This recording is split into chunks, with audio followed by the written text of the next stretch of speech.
We're going to spend a little time talking about what is rural and why does it matter. And before we dig into that topic too much, I want to share a little bit more about my background. I grew up on a farm in Illinois, in a town probably about the size of Beatrice, and went off to college in the city, and then went off and studied in Boston, so went to an even bigger city, and then got married, and my wife is a big city girl. When we first got married, we lived in the big city. We lived in Boston, and I kind of eased her into rural. I didn't know that's what I was doing, but we went from Boston to Elkhart, Indiana, so a city of over 1 million to a city of 40,000, and then we got back on Interstate 90 and drove across the country to Washington State to a town of 2,500 people. And we served there for 5 years, and after that went down to the country of Peru for a year, and we're serving out on the edge of the city of Cusco. And we would go out into the mountains and connect with the Mennonite churches, which are all in very rural, very tiny communities out there. So I like to think that we really ministered in rural Peru as well. And then we came back to the United States, and so we went from Boston to Elkhart to small town Washington State to Warden, and ended up into Peru, and then ended up in Moundridge, which is now a town of about 1,800 people. So my wife has found her way into this rural setting, as have I, because although I love the rural church and love rural communities, it wouldn't have had to be that way for me. I could have followed that trajectory of going off to the city and just staying there. But we found our way back to small towns and to rural community by God's grace and kindness to us. And I serve as the pastor of the West Zion Mennonite Church in Moundridge. My book is out there, God's Country, Faith, Hope, and the Future of the World Church. There's also a Missio Dei version that Mission Network put out. And what we're going to do is talk a little bit about what is rural and why it matters. So try to frame this idea of rural. So one time I was talking to somebody, so think about this, what is rural? I was talking to somebody, and we were talking about rural versus urban, or rural, urban, suburban, and she said, isn't rural, isn't urban, aren't those just some hooks that we kind of try to hang our hats on? Is there really any difference? And so I think that's the question, right? Are these just hooks that we hang our hats on? Or is there's something that's actually fundamentally different? And on the one hand, people are people, right? So people are people in the city, in the suburbs, and in rural communities, and we have the same hurts and hungers wherever we are. But on the other hand, I think there is a difference, and I want to get at the heart of that. Rural has had a double ring to it, in my mind, at least since the time of the Romans. So, what does it mean to be a rural person? Is someone from a rural place? Are they from out of the middle of nowhere? Are they, the kind of backcountry hicks with a little bit of dirt under their fingernails? Or are they the salt of the earth, right? Sometimes I think there's that little bit negative vision, but then also that idea of elevating rural, that those are the good-hearted people, the backbone of our society. So what is rural, right? How do we understand it and think about it? So here's what I want to invite you to do. Turn to the person or a couple of people around you and just talk for like a couple, 2-3 minutes. What is rural? How do you understand it? What is rural? What makes a community rural? Okay, so that's the question. What is rural? What makes a community rural? Just talk to somebody next to you for a couple minutes. Let's go ahead and bring it back together.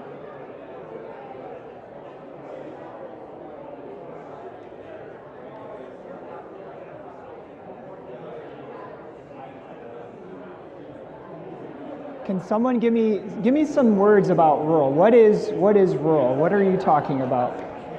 Boy, I let you go for a minute. I might not get you back, but so what is rural? What are you saying out there? Just throw out some things that you're hearing. Smell, okay. Feedlots and too many people in rural? No, okay. Maybe less people in rural. Yeah.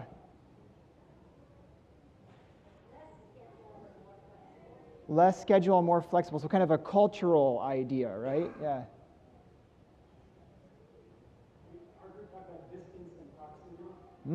Distance and proximity.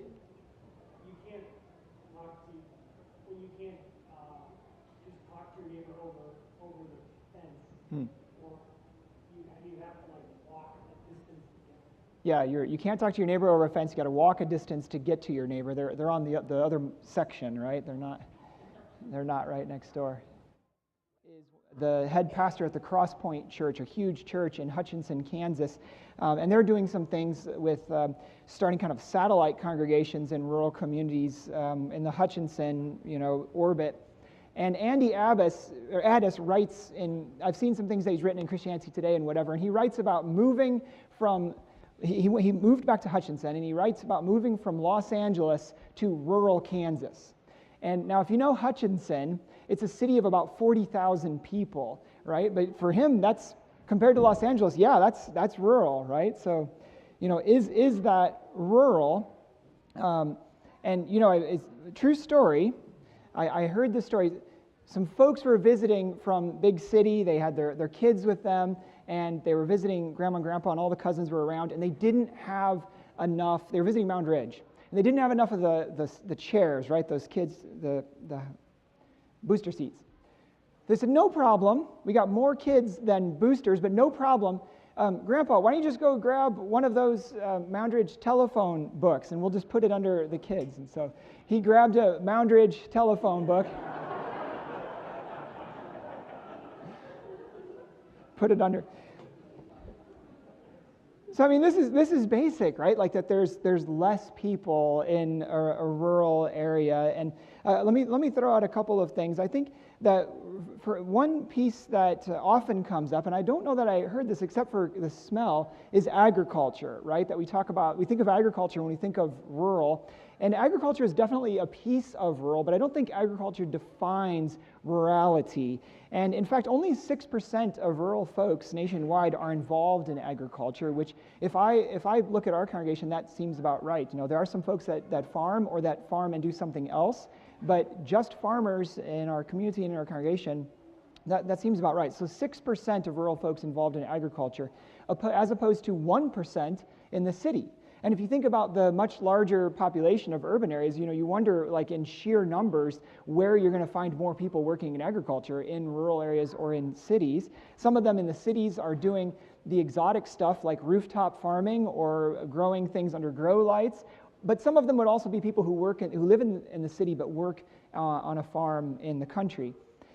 Rural demographics for rural, 51 is the median age for rural versus 37 for the median age for urban, so 51 versus 37.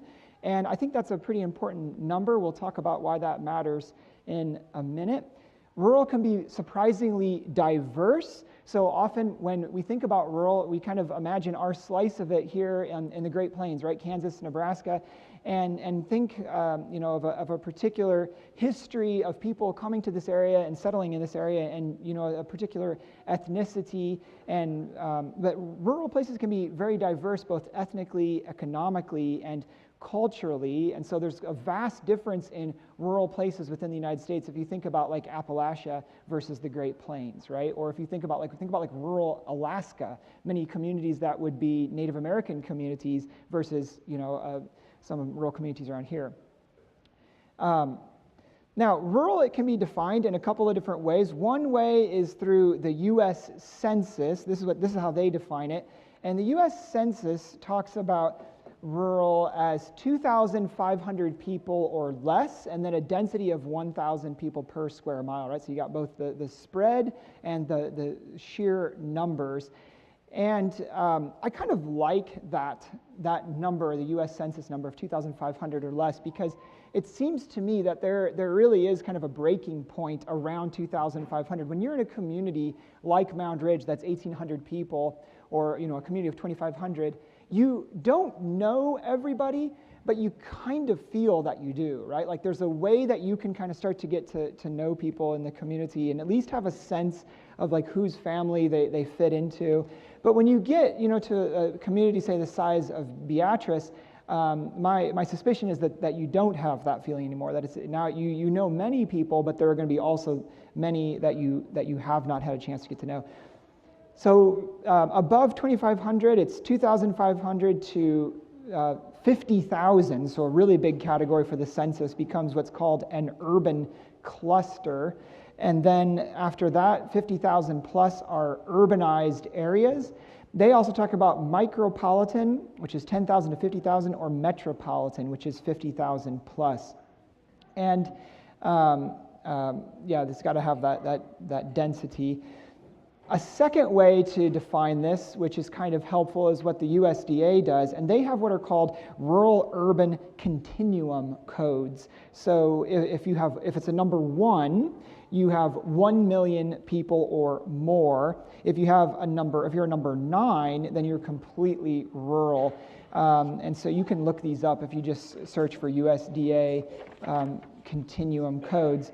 And for so this is a second way to do it, where you can get a little bit more of a gradation.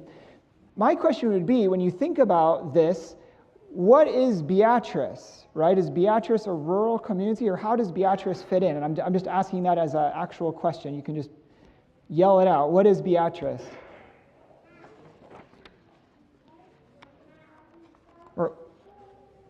How about, if you think it's rural, raise your hand. How about we do that? Some people. Okay. If you think it's a small city, raise your hand. Yeah, some diversity, right? And so with the USDA continuum codes, you could fit it in. You could give it a number. With the census, it would not fit under rural. Well, I looked this up, and Gage County, Nebraska, has about 22,000 people. They give it a code number 6. McPherson County, where Moundridge is code 7, so you're slightly more urbanized than we are.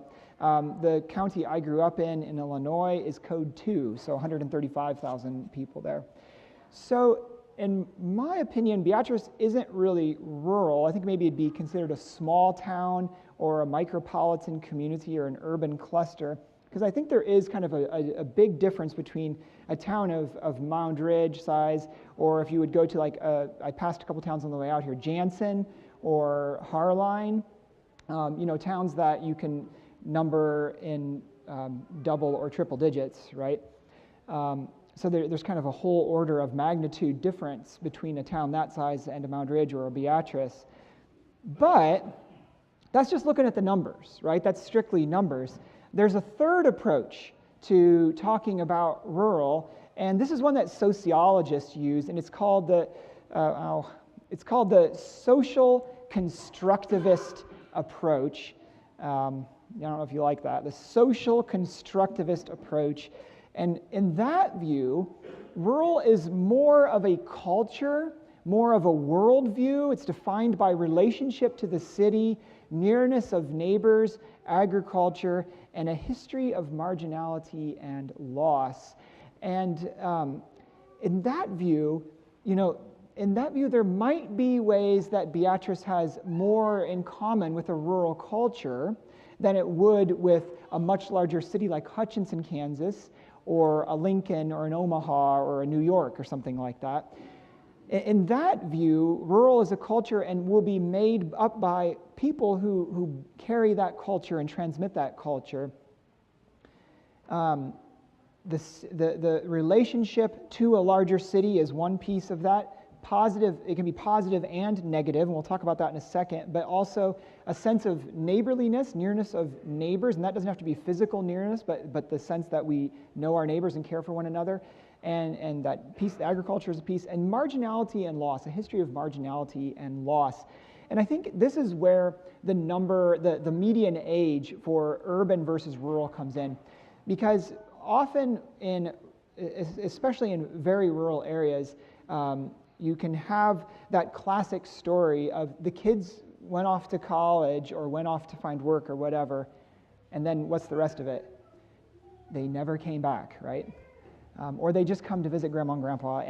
And so there is a history in many rural communities of marginality and loss, this sense that we have been getting the short end of the stick as compared to the big city or whatever we identify that as. And I do think there is a piece of that is true to reality, and I think that the age difference does point to something that's real there. we value all ages within the church, but often in our church we can find ourselves, like the community, tilting towards the older end of the spectrum. And I think all of us desire to see churches and communities that have that full range, right? Little infants all the way up to our elders. And so sometimes that can pose some challenges. Okay, I want to invite you to talk about another question here. I'll give you just a couple minutes. What's your impression? I tilted my hand a little bit, but what's your impression? How are rural communities doing these days? Okay, so how are rural communities doing? Just talk about that with your neighbor for a minute here. Okay, so what is your impression? How are rural communities doing these days?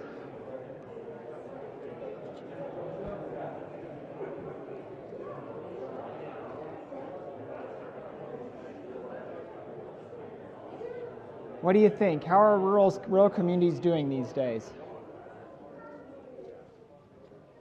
So how are rural communities doing? Are you willing to share a little bit of what you're talking about?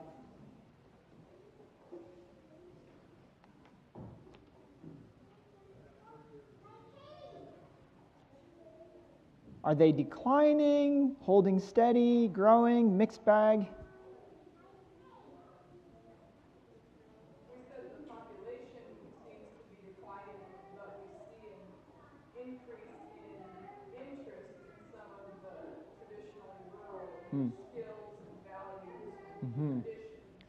So possible population decline, but growing interest in skills and values and traditions in rural areas, okay?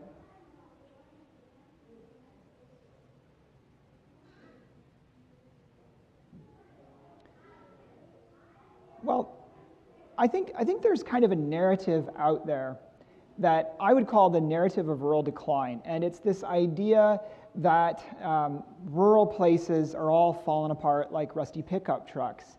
And I think a lot of people, especially in more suburban or urban areas, see rural and think impoverished areas in Appalachia, or think about opioid addiction, or think of places that do not have economic or cultural opportunities. And all of those images can be true, but they don't sum up the whole of what rural is. But I think there's kind of a dominant narrative out there that rural is on the decline. And sometimes I think we employ that within our own churches, where we say, well, our church has gone downhill, we don't have that many people anymore, but that's how everything is. All rural areas are just going downhill, and rural churches are going downhill too. Last one to leave, please turn off the lights. But it turns out that the picture is more complicated than just than rural decline. And the reality is that it is a mixed bag, but the reality is that many rural places have grown. And there are two factors for communities that have grown in particular across the country. If they are near a large city, especially if you've got a interstate into that city, so if they're near a large city and a thriving city, there's a good chance they've grown. And if they are near beautiful natural amenities, there's also a good chance that the community has grown. And interestingly enough, the USDA has produced an index called the Natural Amenities Index. I will talk about this tomorrow night, but what they try to do is rank every county in the United States by its natural amenities, and they assign it a number, and that's like the beauty of that county is all summed up in a number. Talk about that tomorrow night. Not totally sure why that exists, but it's kind of interesting. So if a rural community is near a large city, has beautiful natural amenities, there's a good chance that it has grown. And interestingly too, in Mennonite context, a lot of Mennonite communities in the heartlands have actually grown, sometimes at surprising levels. And we don't see this sometimes unless we look at the big picture. And so if you get population data from like 1910 and compare it to 2010, then you'll see, you can't probably see that, but you'll see some surprising growth. Like Moundridge, Kansas in 1910 had 626 people. And now we're actually up over we're around 1,800. Mountain Lake, Minnesota, 1,081, now 2,104 people. That's 95% growth, right? Freeman, South Dakota, 615 to 1,306. That's 112% growth. So there's new people that have come. It's over 100 years and been born, right? But over 100-year people, a 100-year period, there has been that growth. And so just to kind of throw that up there to challenge some of our ideas about rural being on the decline, some communities like Heston, Kansas, which has the college and has a lot of industry, Heston grew 605% between 1930 and 2010. So that's a lot of new people.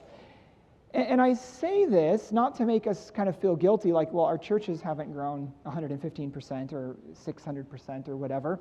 Not to make us feel guilty, but to say we've got to change our narrative. We've got to frame this differently when we think about rural. There is an opportunity in our rural communities, in our rural congregations, to reach out and connect with people, and we shouldn't accept that our communities are necessarily declining. Now, there are communities that are on the decline. So, for instance, in the Kansas picture, if you go to like Jewell County, Kansas, which is actually on the border with Nebraska, Jewell County lost half of its population between 1970 and 2010. That's a lot of people that went elsewhere, right? And they have been in Jewell County. They have been they've been consolidating schools, right? In Kansas, the big push was in the 1960s to consolidate schools, but that really has never ended. And so there have been some smaller communities that have continued to buy into already consolidated county-wide school districts.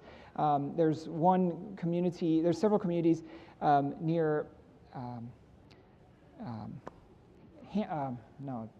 Ransom. There's a church in Ransom, near Ransom, that have consolidated, and some of those kids have to ride over an hour to get to school. Some of them have to change buses. They're like commuters. So there are communities that have lost people, but that's not an across-the-board situation. I think there's an opportunity for a lot of our churches to reach out. Beatrice population, as far as I can tell, has held steady at about 12,000 for quite a while. I don't know if that seems realistic to you. But I think we're at a pivotal moment thinking about the rural church. I think there is interest in rural, and I think that there's been kind of an awakening that happened in part out of the 2016 presidential election, when many people were obviously shocked by the results, but we're kind of just trying to make sense of where did these people come from who are voting differently than I am, and trying to put this picture together. What is rural? What's going on out there? Now, at the turn of the 20th century, mainline Protestant denominations in the United States had a similar awakening, and were thinking about challenges that rural congregations and communities faced. And many mainline denominations back in the early 1900s founded town and country or rural life departments within the denomination. Some of them joined forces with departments of agriculture and state universities to encourage the health of rural communities and congregations. There was an interesting cooperation that was happening in Cornell at one point that was training missionaries and rural pastors in both agricultural techniques and what they need for the ministry. So there were some things like that going on. Denominational offices were concerned with the decline of rural congregations as population centers at that time were shifting to the cities.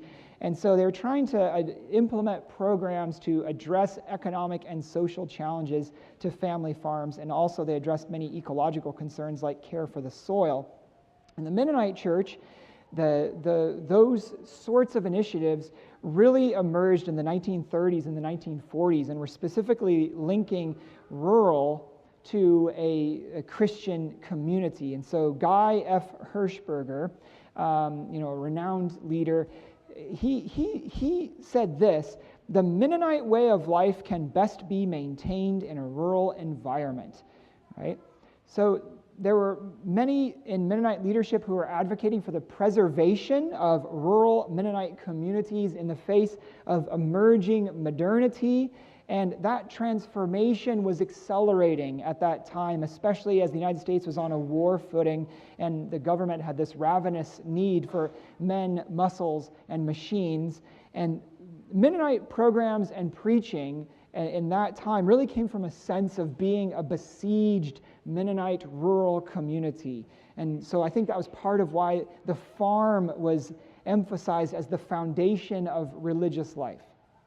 That was the 1930s and 40s. I think a lot of that has faded from view, both within the Mennonite world and in the larger church scene in the United States.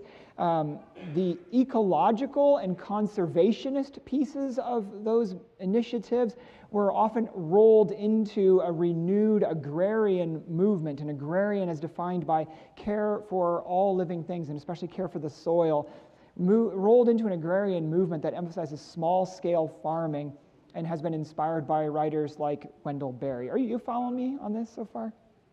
Okay. Now, as part of I think we're kind of at a similar moment, right? Rethinking. What's rural? Why does it matter? I think this is kind of an awakening across the church. And in my work, I've interviewed pastors across the United States and Canada and in thriving rural congregations, just however they defined thriving. And I talked to church planters in rural settings. And what I found is that rural churches are not all on the decline. There's many vibrant congregations that I've connected to, places where the church is growing in numbers, but also growing in depth of love for God, depth of their love for the community, and more importantly, they're growing in Christ-likeness, right? Which is the ultimate ruler to measure our growth. And so what I hope today and through the rest of this weekend is that we can fire our imaginations about the possibilities that are there for the rural church.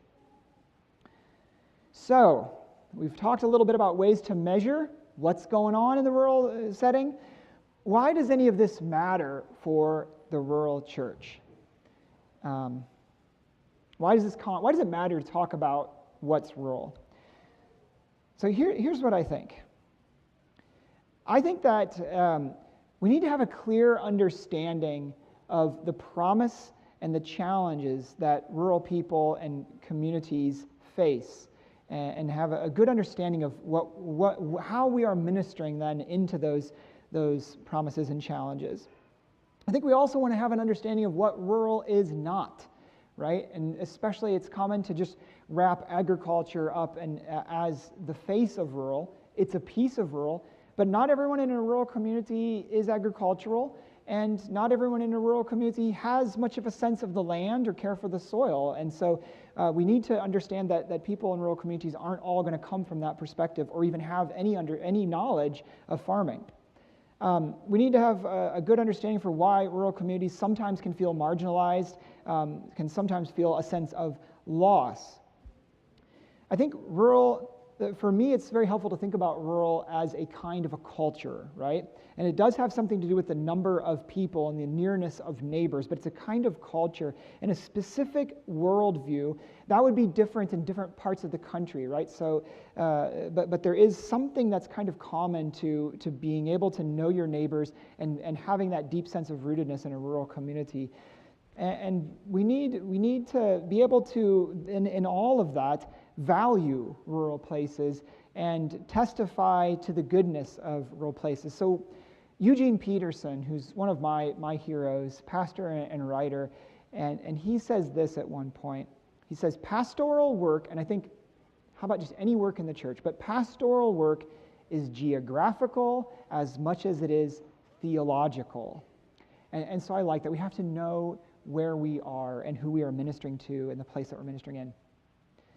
And for me, it's about learning to cultivate the church in every place, to cultivate churches of all sorts and places of all sorts. For me, why rural matters comes down to one basic component, and that is love. That we have been called by God to love Him and to love people, and we need to understand where people are at and where they're coming from so that we may love them deeply and truly. That's my pitch to you. In some ways, it's kind of a pitch for the rest of this weekend, that it matters to talk about rural and small town churches and communities. That context matters. And then to deepen our knowledge of it as the weekend continues, it comes down to loving and valuing those places.